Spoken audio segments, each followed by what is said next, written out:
নমস্কার। Story officially চ্যানেলে আপনাদের প্রত্যেককে স্বাগত। আমরা মানুষেরা আমাদের সামান্য একটু দুঃখ বিপদ আসলে আমরা ঘাবড়ে যাই এবং সেটাই স্বাভাবিক। মনে হয় এই দুঃখের সময়, এই বিপদের সময় কি করে আমরা পার করব।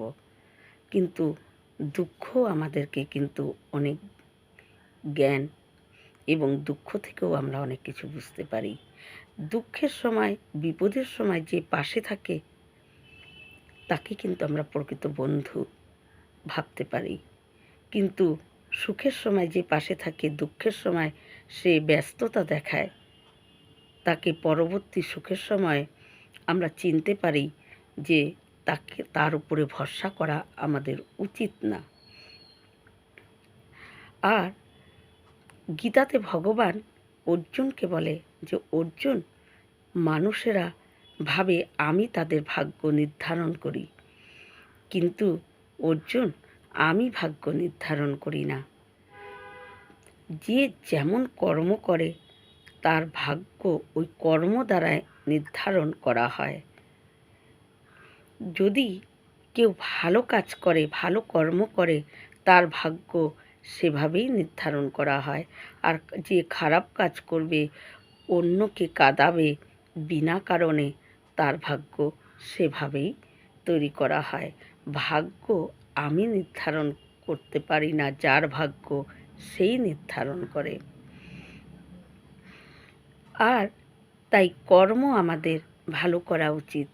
কর্ম অনুযায়ী ভাগ্য নির্ধারণ করা হয়। একমাত্র ভাগ্যকে পাল্টাতে পারে কর্ম। ভাগ্য কর্ম দ্বারাই পরিবর্তন করা যায়। যদি ভালো কর্ম করা যায়, নিজের ভাগ্যকে নিজেই পাল্টে নেওয়া যায়। বিবেকানন্দ এই কথাও বলেছেন যে, ভাগ্যের উপর দোষ দিয়ে কোনো ব্যক্তি যদি নিজে চুপ করে বসে থাকে, হায় উতাস করে, তাহলে কিন্তু তার জীবনে সে সফল হতে পারে না। যে ভাগ্যকে কথা চিন্তাই করে না, ভাগ্যে কি আছে সেটা ভাবেও না, শুধু কর্মের উপর নিষ্ঠাভাবে কর্ম করে যায়, তার ভাগ্য কি লেখা আছে তার কিন্তু দরকার পড়ে না। সে সাফল্য লাভ করবেই। তাই আমাদের কর্মটাই আসল। আমরা কেমন কর্ম করছি তার উপরই আমাদের ভাগ্য নির্ধারণ করা হয়।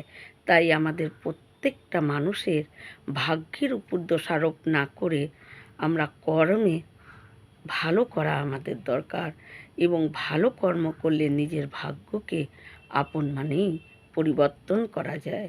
তাই কর্মকেই প্রধান বলা হয়েছে। কর্মের উপরই ভাগ্য নির্ধারণ হয়। এই রকম ভিডিও পাওয়ার জন্য আমার চ্যানেলটিকে সাবস্ক্রাইব করবেন। নমস্কার।